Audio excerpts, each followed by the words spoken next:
Until earlier this year, a majority of the people living in the United States had never heard of the term wet market. But due to the ever-evolving coronavirus situation, these once seemingly unheard of markets have been thrust into the limelight, gaining an unprecedented amount of exposure. According to the news outlet The Atlantic, in an article written by world-renowned traveler Martha Chang, published on April 10, 2020, in China alone, wet markets generate north of $18 billion for the economy, employing up to 6 million people. But you have to wonder, at what cost does this come? Today, I will define the different elements of what a wet market is, explain the hazardous impacts of the continued operation of these markets, and finish with a plan of action to close wet markets globally, while maintaining a healthy local economy. First, I will begin by explaining what a wet market is. A generally accepted definition of a wet market is a marketplace selling fresh meat, fish, produce, and other perishable goods. However, the previous sentence demonstrates a landscape that is seemingly no more harmful than a farmer's market you might see in the United States. In reality, these bear no resemblance. Wet markets are currently operated around the world, stretching from Mexico to Singapore. However, they are most common in Southeast Asia.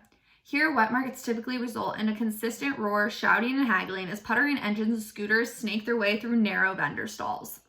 Vendors contribute to the noise as meat cleavers rhythmically pound through impossibly large chunks of flesh, flicking bits and pieces of juice through repeated chops.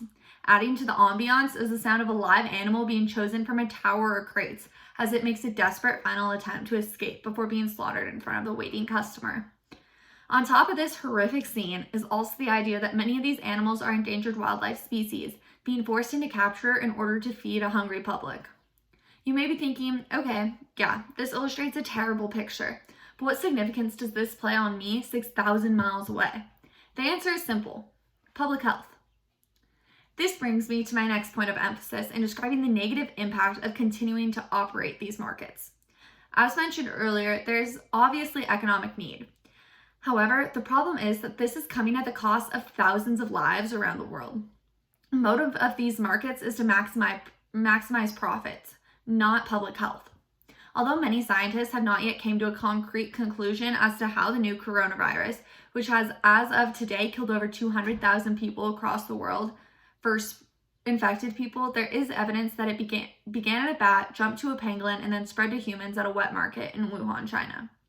Even if this coronavirus didn't originate in the wet market, two other large-scale epidemics, SARS and MERS, both did, killing 774 and 282 people respectively, as reported by the Center for Disease Control and updated as recently as January 2020. Due to animals being stacked on top of each other and being butchered one species after another, even the most basic health codes are non-existent, as blood and feces mix in the stalls, creating the perfect breeding ground for zoonotic viruses to make their jump from species to species, including humans, further proving what has been true all along. We are never as far removed from animals as we would like to pretend to be. Nevertheless, this brings me to my final point of implementing a plan of action to place restriction on these illegal wet markets globally, while maintaining a healthy local economy. And the fact of the matter is, these wet markets cannot be abolished worldwide in their entirety, and currently there's no international policy governing and placing restrictions on them. Therefore, there's more freedom to violate health codes because they don't yet exist. As an evolving situation where outbreaks originating in wet markets are becoming more and more prevalent with each passing year, policy needs to be made. Nevertheless, my plan would encourage the 126 countries who are members of the World Health Organization to come together in a conference to develop guidelines each country's wet markets must adhere to. One such guideline of the utmost importance would be to ban the trading and selling of endangered species and captured wildlife by instead substituting them with legal species bred in farms and not in the wild. Additionally, regulations following basic health codes, as well as organizing rules spacing markets out by species, may also help to make the markets a safer place. As great as this would all seem, the barriers lie within the cultures in which these wet markets operate, making people less likely to conform to these proposed regulations. According to Brooks Singman, a policy reporter for Fox News, in an article published on April 16, 2020, many cultures in Southeast Asia are so deeply rooted in the illegal meat market that the lack of exposure to a more structured food supply chain seems almost impossible.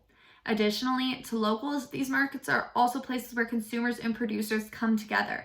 Traditions continue to emerge, and decentralizations against large corporations manifest themselves.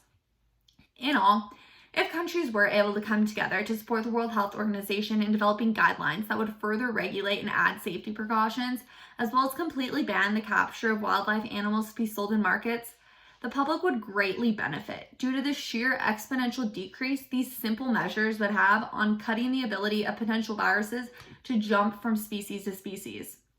Additionally, by not completely shutting down these markets completely, economies would have the ability to adapt to changes instead of being devastated by them.